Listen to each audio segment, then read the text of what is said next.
Shri Radhe everyone, welcome back to my YouTube channel. मैं आ गई हूँ आपकी अपनी फेवरेट स्टोरी पॉकेट में आसमान का आज का एपिसोड लेके। एपिसोड बहुत ही धमाकेदार होने वाला है, तो प्लीज़ वीडियो को एंड तक जरूर देखें। चैनल पे नए हैं तो चैनल को सब्सक्राइब करना, बेल आइकन को प्रेस करना बिल्कुल ना भूलें। एपिसोड की शुरुआत में यहाँ पे हम देखते हैं कि जो अनीशा होती है वो सबके ऊपर गन लगा देती है, और यहाँ पे सारे उसके आदमी जो होते हैं सारे परिवार पे के ऊपर गन लगा देते हैं। और यहाँ पे अनीशा जो होती है वो रानी के ऊपर और दिग्विजय के ऊपर गन लगा के रखी रहती है, और वो बोलती है कि तुम लोग का तो बहुत हो गया, तुम लोगों ने मेरी खुशियाँ को बर्बाद करके खुद को खुश करने की और कोशिश कर रहे हो ना, तो अब मैं तुम लोगों को खुश नहीं रहने दूंगी। यहाँ पे हम देखते हैं कि सब परेशान हो जाते हैं कि ये क्या कर रही है। तभी यहाँ पे हम देखते हैं कि नारायणी जो होती है वो उसे बोलती है कि अनीशा गन हटाओ उसके ऊपर से, ये क्या कर रही है। तो तभी यहाँ पे वो बोलती है कि इसने मेरी इंसल्ट की और मुझे नीचा दिखाया है, मेरी कभी भी परवाह नहीं की है। तभी यहाँ पे हम देखते हैं कि वो उसे बोलती है कि ये औरत ने भी मेरे को बहुत थप्पड़ मारा था ना सबके सामने। तभी यहाँ पे हम देखते हैं कि वो उसे डांट लगाती है, पर वो बोलती है कि तुमने सबके सामने मुझे थप्पड़ मारा था, तो उस वजह से उसको भी उसने अपनी चपेटे में ले लिया होता है। और यहाँ पे हम देखते हैं कि पिंकी जो होती है बहुत उसके ऊपर चिल्लाती है कि तू ऐसा नहीं कर सकती, हट, ऐसा मत कर। तभी यहाँ पे हम देखते हैं कि वो उसको रानी के ऊपर ट्रिगर दबाने ही जाती है। तभी वो देखती है कि जैसे ही वो ट्रिगर दबाती है तो उसमें से एक भी गोली नहीं निकलती, तो वो दोबारा ट्रिगर दबाने की कोशिश करती है। और सब लोग यहाँ पे डर से जाते हैं कि कहीं कुछ हो ना जाए, सच में गन ना चल जाए। तभी जब ट्रिगर दबाने के बाद गोली नहीं निकलती तभी वो बहुत डर जाती है और हंसने लगती है। तब वो बोलती है कि ये क्या हो गया। तभी वो बोलती है कि तुम्हें क्या लगता है अनिशा, तुम ही सिर्फ स्मार्ट हो क्या, तो ऐसा नहीं है। और रही बात तुमसे ज़्यादा ही यहाँ पे सबका दिमाग चलता है। और रही बात जैसे ही तुमने ये सब प्लान किया था ना, वैसे ही सबको वैसे ही सब हमको पता चल गया था। तभी यहाँ पे हम देखते हैं कि वो उसे बोलती है कि सब लोग जो रहते हैं उसके आदमी, वो सबको बोलती है कि तुम लोग क्या देख रहे हो, तुम लोग भी गोली चलाओ।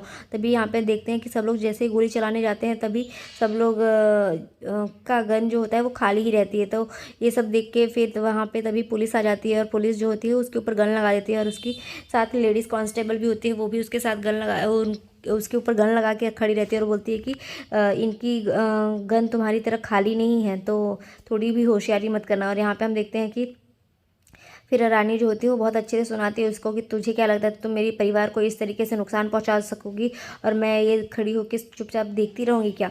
तो आज के बाद तुम मेरे परिवार के बारे में गलत तरीके से सोचने की तो बात दूर, तुम उसके ऊपर बुरी तरीके से नज़र भी नहीं डाल सकती। और यहाँ पे हम देखते हैं कि रानी जो होती है वो बहुत अच्छे से सुनाती है। और फिर यहाँ पे हम देखते हैं कि पुलिस जो होती है वो बोलती है कि चलिए मैडम, वैसे तो आपको झूठ बोलने की बहुत आदत है, लेकिन आप इतने आसानी से झूठ बोल के इस तरीके से निकल भी जाती हो, ये हमें पहली बार पता चला। तभी यहाँ पे हम देखते हैं कि वो दिखाती है कि तुम जो ये सब ड्रामा कर रही थी हमें सब पहले से ही पता चल गया था। तभी जो नारायणी होती है वो बोलती है कि ये सब तुम लोग को पता था तो तुम लोगों ने मुझे बताया क्यों नहीं। तो वो बोलती है कि हम इसलिए नहीं बताया वहाँ कि नहीं तो आप सबके परेशान चेहरे देख के इसको हमारे प्लान का अंदाज़ा लग जाता है, इसीलिए हमने कुछ नहीं बताया।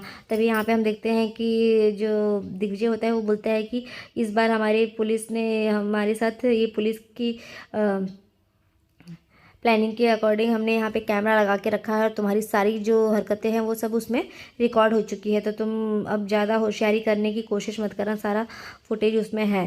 तो यहाँ पे हम देखते हैं कि जो रानी होती है वो भी बहुत अच्छे से सुनाती है उसको। और फिर उसके बाद जैसे ही वो उसे लेके जाने के लिए बोलते हैं, और वहाँ पे वो उसे बोलती है कि रुको तुम्हारे लिए एक और सरप्राइज़ है। तभी वो देवू को बुलाती है, और देवू जैसे ही वहाँ आती है तो वो नैना जायसवाल को लेके आती है, जो रियल नैना जायसवाल रहती है। तभी उसे देख के वो सोचती है कि तुम तो इसे जानती ही होगी ना, तुम इनकी आइडेंटिटी छुपा के, इनकी आइडेंटिटी को चुरा के तुमने अपने आप को नैना जायसवाल बताया था। और तभी यहाँ पे हम देखते हैं कि वो हंसने लगती है, और वो बोलती है कि तो अच्छा तुमने अपनी बेटी को इसीलिए छुपा के रखा था। तो वो बोलती है कि हाँ, मुझे पता था ना कि तुम्हारा दिमाग कैसा है, तुम कुछ भी कर सकती हो। तभी यहाँ पे हम देखते हैं कि देवू जो होती है ध्वनि को लेके आती है, तो उसे देख के ऐसा उसे बोलती है। तभी वो बोलती है कि हाँ, मुझे पता है तुम कैसी हो और किस हद तक जा सकती हो, इसीलिए मुझे अपनी बेटी को छुपा के रखना पड़ा तुमसे। तभी यहाँ पे हम देखते हैं कि जो रानी होती है वो उसे बोलती है अब तुम जाओ, अब अच्छे से तुम अपना जो भी तुम्हें प्लान करना है तुम जाके वहीं पे प्लान करना जेल में। तभी यहाँ पे हम देखते हैं वो जाने लगती है वहाँ से, पुलिस उससे वहाँ से लेके जाती रहती है। तभी जो पिंकी होती है वो भी उसके ऊपर गुस्सा करती है और वो बोलती है कि 1 मिनट इंस्पेक्टर जी है। तभी वहाँ पे वो उसे रोकती है तो उसको बहुत तेज़ थप्पड़ मारती है और वो नीचे ज़मीन पे गिर जाती है। और वो उसे बोलती है कि लग रहा है मैंने जो तुझे पहली बार थप्पड़ मारा था उसका असर नहीं हुआ तुझे, लेकिन ये थप्पड़ याद रहेगा और अब मेरे परिवार की तरफ एक भी बार ऊँची नज़र करके देखने से पहले तू 10 बार सोचना। तभी यहाँ पर हम देखते हैं जैसे ही वो उसे थप्पड़ मारती है फिर उसके बाद उसे बोलती है यहाँ से तो निकल जा बाहर। तभी वो बोलती है कि मैं तो तुझे फिर से देख लूँगी। और यहाँ पे हम देखते हैं कि जो पिंकी होती है उसे बहुत गुस्सा आता है, वो उसे बहुत तेज़ से डांट लगाती है और फिर वहाँ से भगा देती है। तभी यहाँ पे हम देखते हैं कि सब लोग जो होते हैं, सारे कांस्टेबल जो होते हैं वो सारे गुंडे को लेके वहाँ से चले जाते हैं। और यहाँ पे हम देखते हैं कि जो नारायणी होती है वो भी खुश हो जाती है कि फाइनली मेरे दीगू और रानी के ऊपर से इतनी ये अनीशा नाम की बला तो टल गई। तभी यहाँ पे जो ध्वनि होती है वो बोलती है कि फिर से अच्छे से माँ पापा की शादी करवाइए ना दादी, मैंने पहली बार शादी नहीं देखी थी। तभी यहाँ पे हम देखते हैं कि दादी भी उसको डांट लगाती है कि कैसी लड़की है कि बार बार यहाँ पे आ जाती है। तभी यहाँ पे पुलिस जो होती है वो उन लोगों से परमिशन लेके वहाँ से जाती है। तभी वो उसके बड़े बेटे को बोलती है कि तुम कुछ तो करो। तो वो बोलते हैं कि हाँ मैं मिनिस्टर जी से बात करके कुछ तो करूँगा। और यहाँ पे हम देखते हैं कि वो ऐसे जैसे ही बोलती है तभी ध्वनि बोलती है कि अब मेरे को शादी देखनी है मम्मा पापा की। तो फिर जैसे ही शादी करने आते हैं तो जो रानी होती है वो जयमाल डालने ही जाती है। तभी सब लोग जो हैं उसे दिग्विजय को उठा लेते हैं, ईशु और धनंजय। तभी उसे देख के वो परेशान हो जाती है और वो फिर ध्वनि जो होती है वो नाटक करने लगती है कि मुझे चोट लग गई है पापा। और वो जैसे ही ऐसा सुनता है तो वो नीचे उतर आता है और फिर रानी जो होती है उसके गले में जयमाल डाल देती है। और फिर उसके बाद दिग्विजय भी जो है उसके गले में जयमाल डाल देता है। उसके बाद वो दोनों सब हंसने लगते हैं और अच्छे से सेलिब्रेट करते हैं। उसके बाद हम देखते हैं कि सब यहाँ पे इकट्ठे होकर पूजा की तैयारियां करने लगते हैं। पूजा जैसे ही बैठती है तो धीरे धीरे सारी रस्में होती है जो वो लोग पूरी करते हैं। और यहाँ पे कन्यादान के लिए और गठबंधन के लिए पिंकी जो होती है वो उन लोगों का गठबंधन करती है। और फिर कन्यादान के लिए निरंजन जी आते हैं और उन लोगों का कन्यादान फिर से जो रानी का कन्यादान वो फिर से करते हैं। और फिर वहाँ पर हम देखते हैं कि वो लोगों को आशीर्वाद देते हैं दोनों को। और फिर यहाँ पर हम देखते हैं कि रानी भी जो है वो बहुत खुश रहती है कि उसकी शादी फिर से हो रही है। और फिर यहाँ पे हम देखते हैं कि रानी और दिग्विजय को वो लोग पंडित जी जो होते हैं वो बोलते हैं कि अब आप लोग फेरों के लिए खड़े हो जाइए। और जैसे ही वो लोग फेरे लेने के लिए खड़े होते हैं तो पहले जो दिग्विजय होता है वो आगे चलता है और फिर सब लोग फूल फेंकते हैं और अच्छे से सेलिब्रेट करते हैं। पूजा की शादी की तैयारियां जो होती है सब अच्छे से हो रही होती है। तब उसके बाद फिर रानी जो होती है वो आगे चलती है। तो फिर दोनों जैसे ही फेरे पूरे होते हैं तो वो वापस से जब बैठते हैं तो जो ध्वनि होती है वो उसे लाके एक ट्रे में मंगलसूत्र देती है और सिंदूर भी देती है। तो जो रानी होती है वो बैठी रहती है। तभी उसको देख के अच्छा लगता है कि जो ध्वनि है वो उसको मंगलसूत्र ला के दी है। और जैसे ही मंगलसूत्र उसे पहनाता है तो वो बहुत खुश होती है और फिर वो उसे उसकी मांग भी भरता है सिंदूर से। और यहाँ पे जैसे ही वो मांग भरता है तो रानी बहुत खुश हो जाती है। और फिर जैसे ही ये देखता है दिग्विजय तो वो उसके फॉरहेड पे किस करने लगता है। तो ये देख के जो नारायणी होती है वो ध्वनि की आंखें बंद कर देती है, बोलती है कि अरे बच्चों के सामने ये सब नहीं। और फिर उसके बाद यहाँ पे हम देखते हैं कि जैसे ही वो ये सब देखता है तो वो शर्माने लगता है और फिर सब लोग हंसने लगते हैं। उसके बाद सब लोग बोलते हैं कि चलो फाइनली शादी अच्छे से पूरी हो गई, लेकिन एक फैमिली पिक्चर तो बननी चाहिए। तभी वो लोग फैमिली पिक्चर क्लिक करने के लिए आते हैं और बोलते हैं, जो नारायणी होती है वो उसे बोलती है कि ईशु बहुत ही अच्छे से फ़ोटो क्लिक करना है कि ऐसा लगना चाहिए कि दिग्विजय और रानी को कि हमारा आशीर्वाद इनके साथ हमेशा है और हम इनसे बहुत प्यार करते हैं।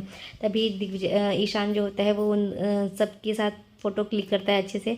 और उसके बाद जो रानी होती है उसे दिग्विजय जो होता है कमरे में लेके आता है तो उसकी आंखें बंद करके लाता है। और यहाँ पे हम देखते हैं कि वो उसे बोलता है कि तुम्हारे लिए एक सरप्राइज़ है तो तुम चुपचाप आंखें मत खोलना अभी। तब वो उसे लेके आता है तो उससे पूछता है कि रानी पूछती है कि कैसा सरप्राइज़ है कि जो मैं नहीं जानती। तभी वो दिखाता है तो वो उसका वही पुराना वाला कमरा होता है जो उसके साथ पहले वो जहाँ पे रहते थे। तभी यहाँ पे वो देख के बहुत खुश हो जाती है। और रानी जैसे ही उसे देखती है तो बोलती है कि तुम्हें पता है दिग्विजय, मैं तुमसे है ना कब से प्यार कर रही हूँ, जब मैंने तुम्हें पहली बार देखा था तब से। तभी यहाँ पे हम देखते हैं जैसे वो ये सब चीज़ें बोलती है तो उसे बहुत अच्छा लगता है। और यहाँ पे दिग्विजय जो होता है वो उसे बोलता है कि मैं अब तुम्हें कभी नहीं छोड़ के जाऊँगा और कभी तुमसे दूर नहीं होगा। तभी यहाँ पे हम देखते हैं वो दोनों की सारी गलतफहमियाँ जो होती है वो दूर हो जाती है। वो दोनों एक दूसरे को हग करके अच्छे से टाइटली हग करते हैं। और फिर दिग्विजय उसे बोलता है कि हाँ, और रानी जो होती है वो बोलती है कि मुझे तुम्हारी हंसी से, तुम्हारे प्यार से, तुम्हारे गुस्से से, तुम्हारे केयरिंग नेचर से, जो तुम सबका ध्यान रखते हो, काम को लेके इतने सीरियस रहते हो, उन हर चीज़ों से प्यार आता है तुम पे। और तुम जो ध्वनि की तरह खुद बच्चे बन जाते हो कभी कभी, तो मुझे बहुत प्यार आता है। तभी वो बोलती है कि मैं तुम्हें दोबारा नहीं खोना चाहती हूँ दिग्विजय। तो वो बोलता है कि हाँ, कभी हम दोनों एक दूसरे से अलग नहीं होंगे और हमेशा एक साथ रहेंगे। तो आज के एपिसोड में बस इतना ही है फ्रेंड्स। मिलते हैं नेक्स्ट एपिसोड में कि इन लोग की शादी के 5 साल पूरे हो गए होंगे और जो रानी होगी वो डॉक्टर बन जाती है और ध्वनि जो है वो बड़ी हो चुकी होगी। तो मिलते हैं नेक्स्ट एपिसोड में कल। तब तक के लिए bye bye, take care, Radhe Radhe. Hope so video अच्छी लगी तो वीडियो को लाइक करना, चैनल को सब्सक्राइब करना बिल्कुल ना भूलें। Thank you.